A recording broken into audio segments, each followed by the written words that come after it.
ஈஷாவுக்குள் புகுந்த 150 போலீசார். சத்குரு ரூமில் ரெய்டு. 2 பெண்களால் வந்த வினை. உள்ளே சிக்கியது என்ன?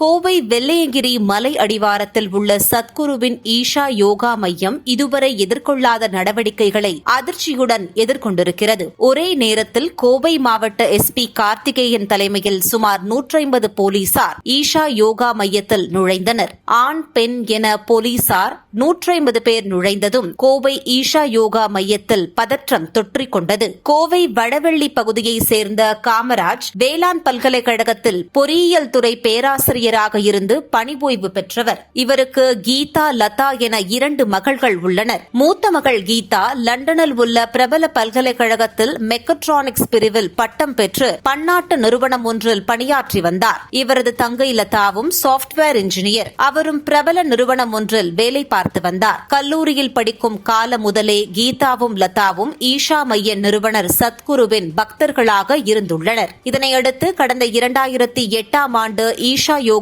மையத்திற்கு சென்று அங்கேயே தங்கி சத்குருவிற்கு பணிவிடைகள் செய்ய ஆரம்பித்தனர். இருந்தாலும் அவ்வப்போது கோவை வடவெள்ளியில் உள்ள தங்கள் பெற்றோர் வீட்டிற்கும் இருவரும் சென்று வந்தனர். நாட்கள் ஆக ஆக வீட்டிற்கு வருவதை குறைத்துக் கொண்ட கீதா, லதா இருவரும் நிரந்தரமாக ஈஷாவில் தங்கிவிட்டனர். இந்த நிலையில் கடந்த 2016ஆம் ஆண்டு திடீரென சகோதரிகள் இருவரும் துறவரம் மேற்கொண்டு ஈஷாவின் தீட்சை பெற்று தங்கள் தலைமுடியை மழித்துக் கொண்டனர். இதனை பார்த்து அதிர்ந்து போன கீதா, லதாவின் தந்தை காமராஜ் ஈஷாவில் மூளைச்சலவை செய்து தங்கள் மகள்களை அடைத்து வைத்துள்ளதாகவும் இருவரையும் மீட்டுத் தருமாறு கோவை மாவட்ட ஆட்சியரிடம் புகார் அளித்தார். அப்போது ஆரம்பித்த போராட்டம் 8 வருடங்களாக தொடர்கிறது. தற்போது வரை, அதாவது 16 வருடங்களாக சகோதரிகள் இருவரும் ஈஷாவில்தான் உள்ளனர். பெற்றோருடன் வர மறுத்துவிட்டனர். ஈஷா யோகா மையத்திற்குள் போலீசார் வந்தது எப்படி? ஈஷா மையத்திற்குள் இருக்கும் தங்கள் 2 மகள்களை மீட்க சென்னை உயர்நீதிமன்றத்தில் மீண்டும்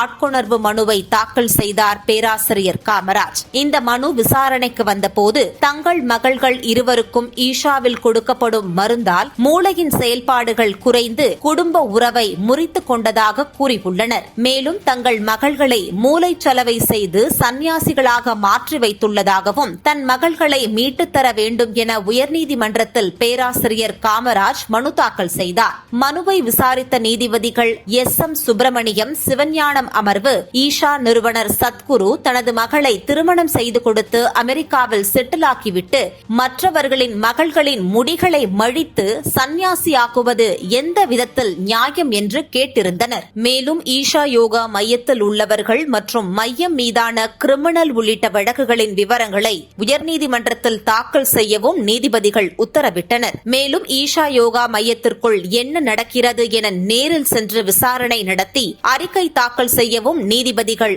ஆணையிட்டனர். இதனையடுத்தே கோவை எஸ்பி கார்த்திகேயன் தலைமையில் 150 போலீசார் உள்ளே நுழைந்தனர். சரியாக அக்டோபர் 1ஆம் தேதி காலை 10 மணிக்கு ஈஷா யோகா மையத்திற்குள் எஸ்பி கார்த்திகேயன் தலைமையில் போலீசார் நுழைந்தனர். அவர்களுக்கு எவ்வித எதிர்ப்பும் தெரிவிக்காமல் ஈஷா நிர்வாகிகள் உள்ளே அனுமதித்தனர். அவர்கள் செல்ல விரும்பிய அனைத்து இடங்களுக்கும் நிர்வாகிகள் நேரடியாக அழைத்து சென்றனர். முதலில் வழக்கிற்கு காரணமான காமராஜின் மகள்கள் லதா, கீதாவிடம் பெண் போலீசார் விசாரணை நடத்தினர். அவர்கள் தங்கியிருந்த அறையில் வைத்து இருவரிடமும் தனித்தனியாக விசாரணை நடத்தப்பட்டது. அப்போது தங்களை யாரும் அடைத்து வைக்கவில்லை, மூளைச்சலவை செய்யவில்லை, விருப்பத்தின் பேரிலே தாங்கள் தங்கியுள்ளதாகவும் லதா, கீதா கூறியுள்ளனர். ஆனால் கூட சகோதரிகள் இருக்கும் அறையில் தொடர்ந்து பெண் போலீசார் காவலுக்கு இருந்துள்ளனர். இவர்களை தொடர்ந்து ஈஷா ஆசிரமத்தில் தங்கியுள்ள மற்ற பெண்களிடமும் விசாரணை நடத்தப்பட்டது. பிறகு ஆசிரமத்தில் விருந்தினர்கள் தங்குவதற்காக அமைக்கப்பட்டுள்ள அறைகளிலும் போலீசார் சோதனையிட்டனர். மேலும் நிர்வாகிகள் தங்கள் அறை,